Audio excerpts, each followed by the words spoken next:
In the third series, Happy Feet Emperors versus Laos Playbook Esports Eagles. So again, TDZ and Leo, man, ngayon ko lang talaga naisip na talagang yung dalawang coach ng dalawang teams ka dito is talagang isa sa mga malulupit na coaches na talagang ready silang ibigay lahat ng mga knowledge and ideas for our players just to execute it well. Now that you mention it, yung dinadala nilang experience, wisdom, intelligence, game knowledge, and of course execution, medyo mala-animal. Oo. Diba kasi tama, diba? It's doggy, tsaka panda. Pati panda. Oo, ano? Makes sense. But then again, sabi nga ng ating very, very beautiful courtside reporter, the eagle has landed. And I'm sure everyone's eyes are already on the boys of Laos Auto Group Playbook Esports, as you should be when you're watching these two featured players. It's going to be Exhort from Laos Playbook Esports, and of course, Aaron from Happy Feet Emperors. Pareho silang mage. Yes, man. So you're most likely going to see these two players in mid, and you know, that's the heart of the map. It's all about the movement and also all about the rotation. Since alam naman natin talaga na yung previous teams ng Laos is also one of the best teams who can pull off those easy rotations, and yung surprise factor talaga with the minds of their coaches, Coach Panda, iba talaga ang kaya niyang ibigay, i-deliver sa ating table ngayon. And also with Doggy, it's also to say. I'm actually curious if the play style of Laos Auto Group Playbook Esports, the Eagles, are going to be a lot like how we know them from the previous leagues and championships that we've held, diba? In the Mobile Legends esports realm. Kasi kilala natin tong team na to eh. Basically, these players, they play in a certain way, and we expect a certain thing. But right now, here, in the Nationals, in Conference 2, baka sila talaga yung kailangan nating shot in the arm, kumbaga. Kasi kung itong Happy Feet Emperors, they're here to shake up the meta, baka meron tayong kailangan na kryptonite. Because last week, it was the day of... Last Sunday pala, I'm sorry. Parang ang dami na nangyari because of how things have changed, right? Last Sunday, everyone went 2-1. Everyone went 1-2. Ayaw nila magpatibag. But today is the day of 2 zeros. That's true. Tingnan natin kung that's gonna be the same way for this matchup. Yep. I'm really expecting a lot, especially for both of these teams right here. Pero tingin ko talaga, there's a big possibility since yung first series and second series natin more of a 2-0, more of a one-sided game. But I'm really excited. I want to see kung talagang kaya bang i-2-0 ng dalawang teams yung isa't isa. You know what? There's a lot that's similar about these two teams. I mentioned both coaches are animals, and now both of their teams essentially are birds. Diba? Yep. Yeah, so I'm wondering if they're going to be a lot in the same way, just like they are in those ways, in their play style.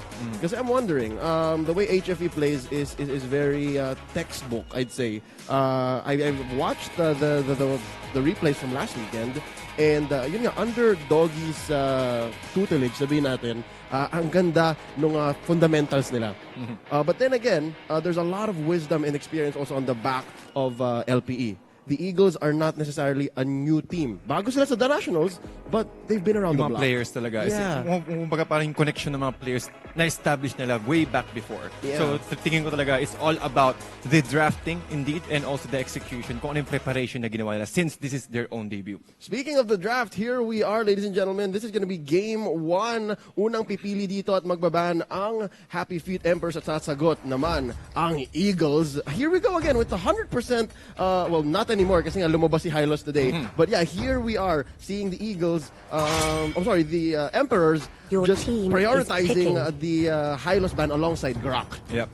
Again, well, nakita natin kanina, a very good example of a Hylos pick is the way that he can provide sustainable yung mga controls sila. The CC, the glorious pathway with the slow cooldown, ring of punishment, of course. Again, yung stackable slow niya, hindi lang movement speed and also the attack speed, and yung law and order. So, almost lahat ng skill set niya meron disabled. Kaya tingin ko yun yung isa sa mga underrated tanks na hindi natin napapansin previously on a different tournament.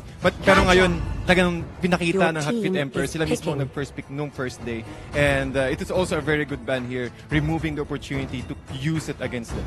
Here we see on the other side, though, the Eagles batting out Kimi, wanting to avoid that cheese. Ayaw nila ng keso eh. Uso pa rin kasi dito sa The Nationals yung Kimi Digi, Kimi Estes, Kimi, just whoever you want, fill in the blank. Basta maka-early game ka. And we saw earlier today, Brenny Pro was able to get that through.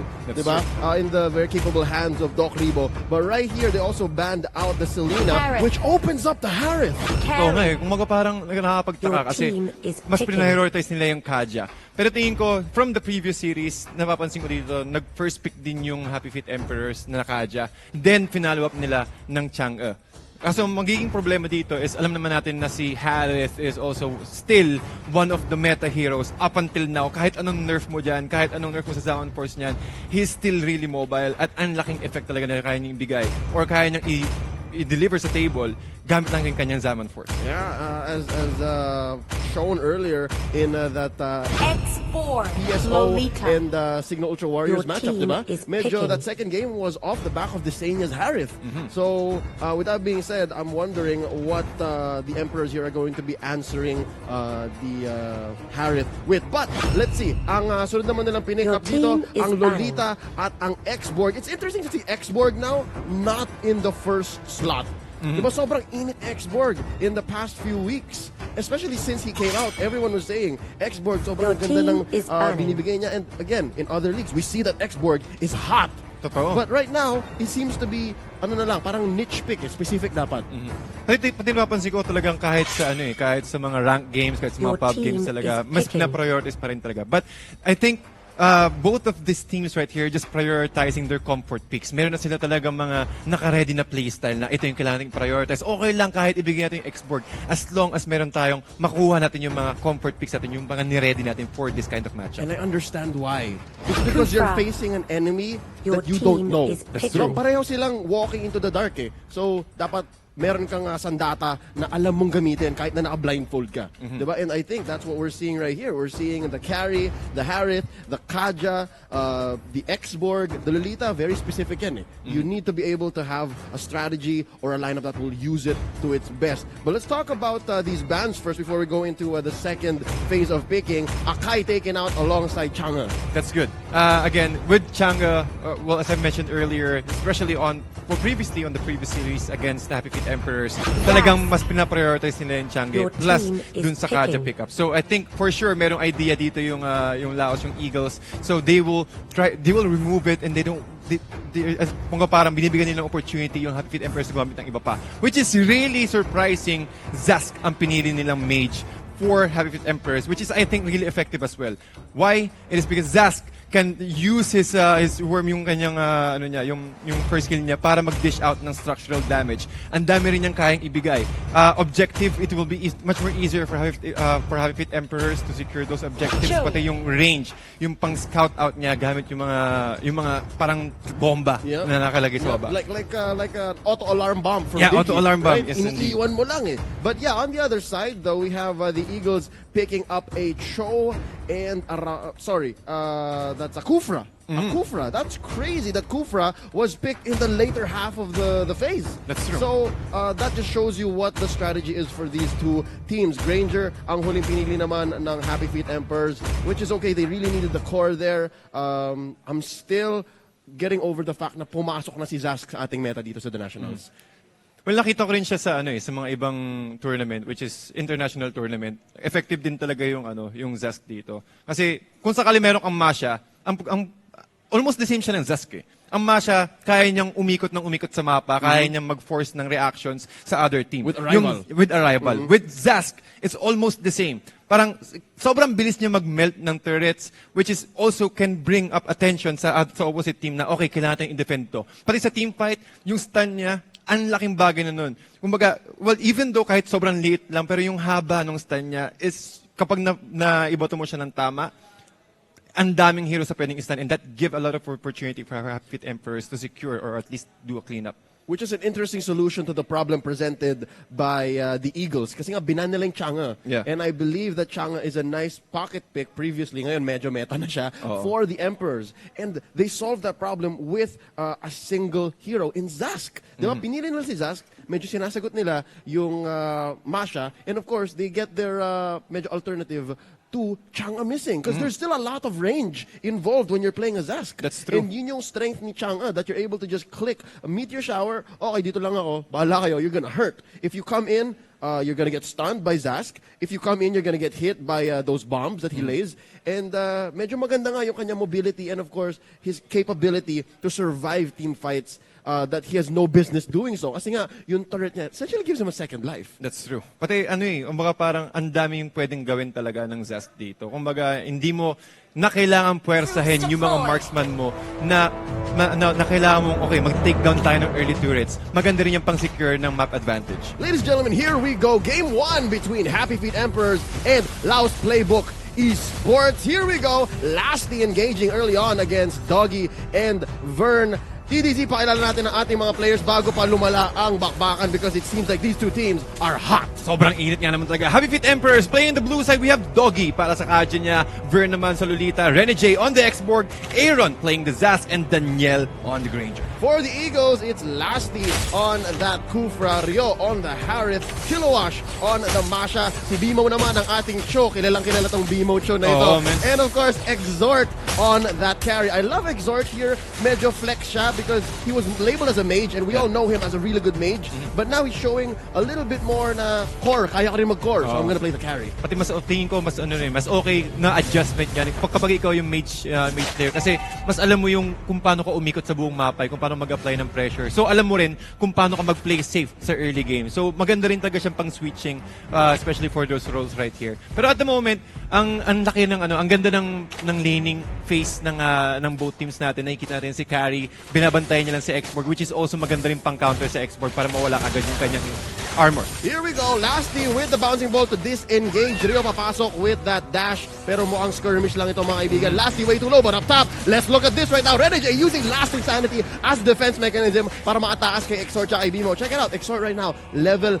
4. At medyo maganda ang tingin ng EXP on the side of the Eagles kasi mas marami na sa level 4. But here's Kilowash taking so much damage from Daniel. Point blank. Binabarel. Brya! Pati sobrang bilisan din talaga. Masha understands that, okay, sige, pwede tayong pumasok sa loob ng brush area since tatlo yung HP bar natin. However, Rio here with the 7-4 trying to take out Daniel. But sobrang bilisan talaga ng mobility niya with the chrono dashes. But Extort on the backside, getting that sandwich play, securing the first blood on the hands of LPE. Surprise! Very good for Exort here kasi nga, that's gonna go towards his early game, make him build his core items much, much faster. And of course, no one was expecting for him to be in the back like that. Man. Ako, pati hindi mo na expect na nandun ka agad yung carry. However, a little bit of skirmishes here. Bimo might go down with the flicker out. Talagang safe na safe ka agad siya. Hive clones. Perfect execution by Aaron, just removing this opportunity. Or para itarap lang din siya sa loob ng Nightmare Spawn. So Nightmare Spawn perfectly placed as well.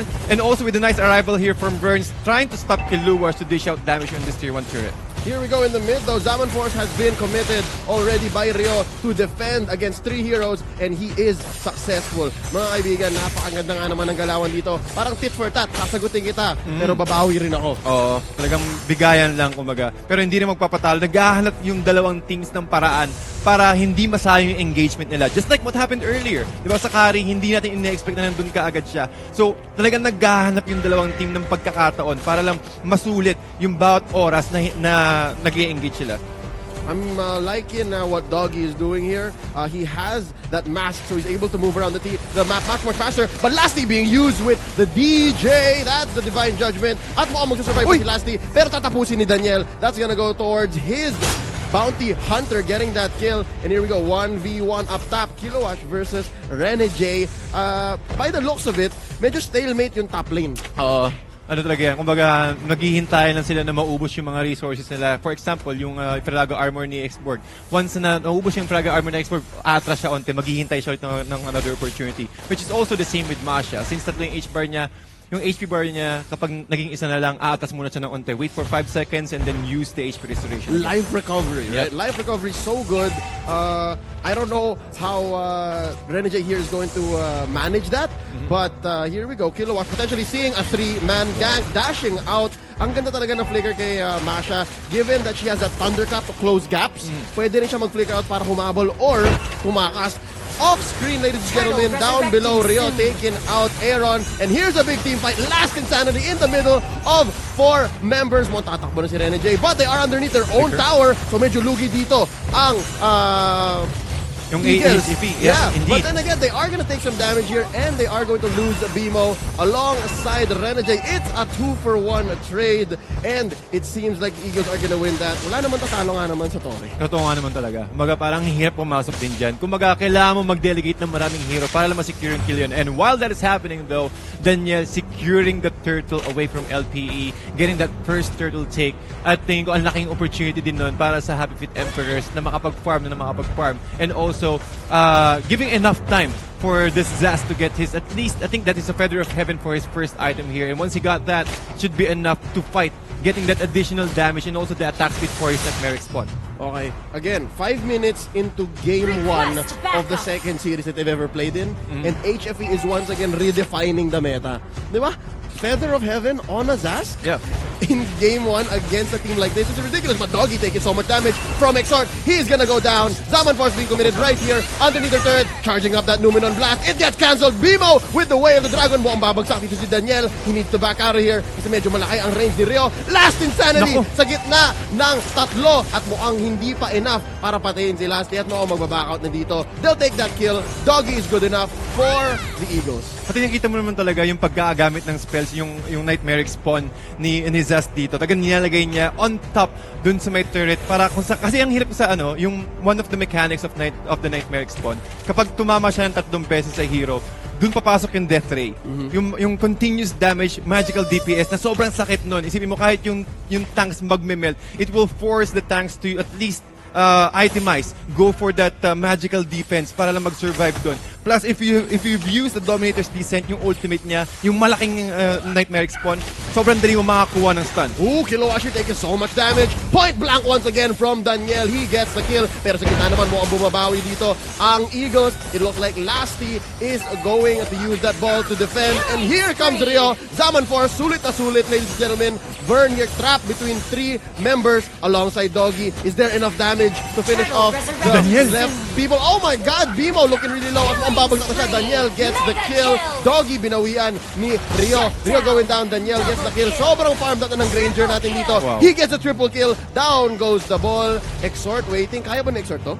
Tingin ko mahihirapan siya since meron Nightmare spawn doon. Ang ganda!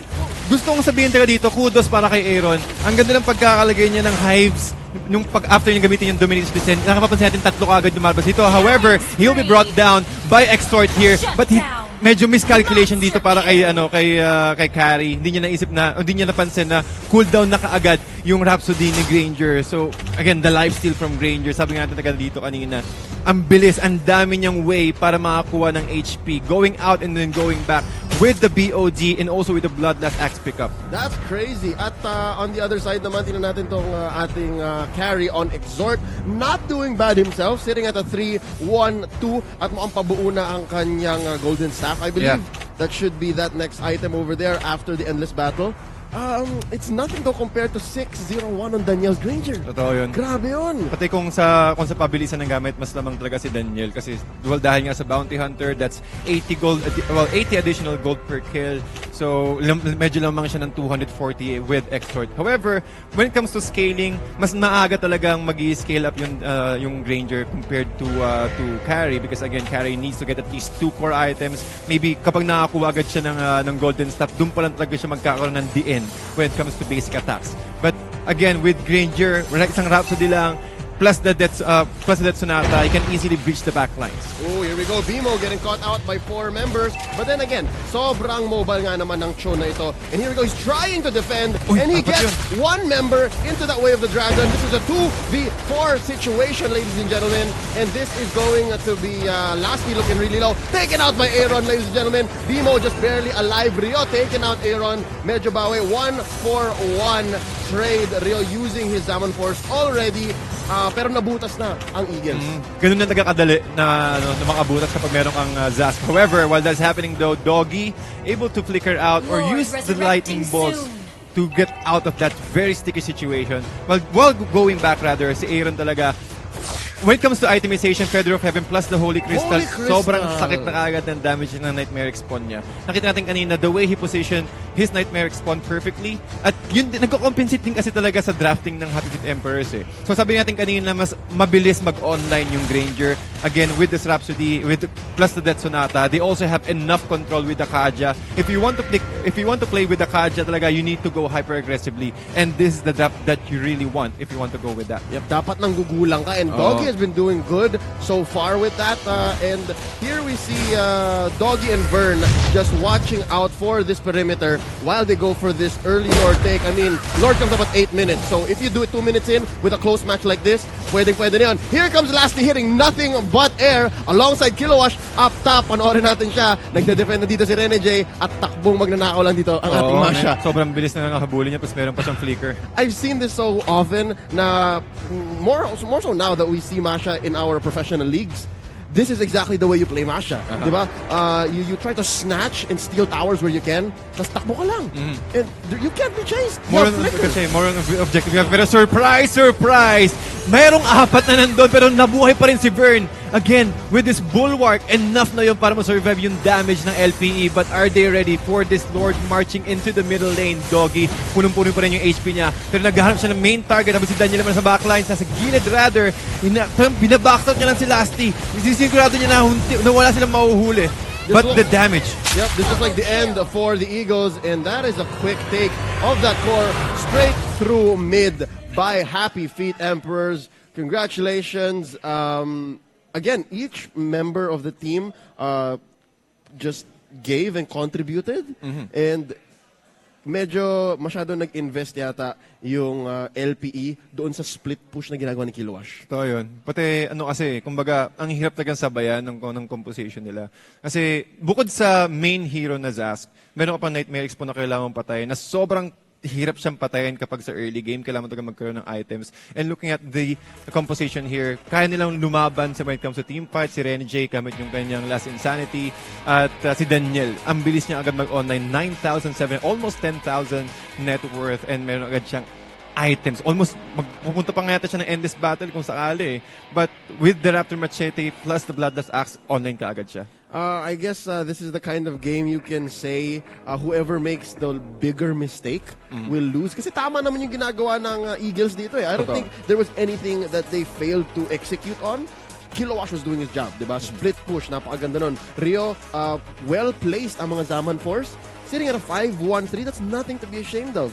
And of course, BMO just doing BMO things with the Cho. Although, I believe that BMO should have had more... siguro kasi hindi siya yung nasa offlane. Ang nasa offlane natin si Kilowash. We've seen BMO do more things with the Cho, buy more time for his teammates. It's just nasa full tilt support BMO to eh. So full support Cho. And I guess that's what was missing there.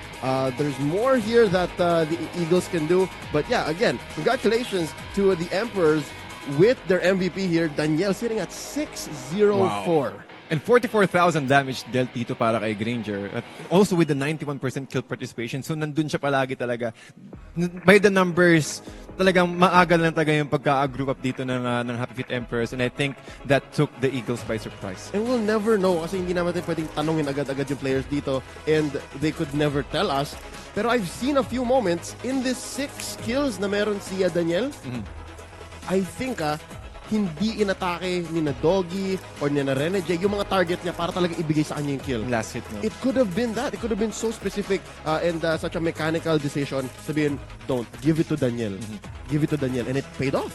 Tagang pulido yung pagkaka-funnel talaga nila. Planadong-planado talaga yung galaw ng... Besides the mask and the rotations, pati sa moment-to-moment decision na wag mong patayin kay Daniel yan. That's, ang ganda ng pagkakabigay nila. Yeah, that's something that you cannot buy and you cannot just predict as your opponent.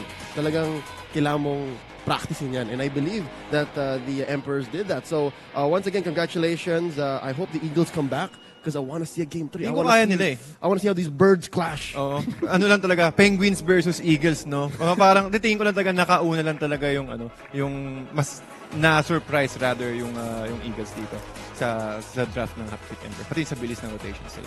Yeah, but that being said, we'll go ahead and take a quick break, ladies and gentlemen. Pagbalik, we are going to see Game 2 of this last series of the day. We are your casters. My name is Leo. And I'm TDZ, so don't go anywhere. The Nationals will be right back with you shortly.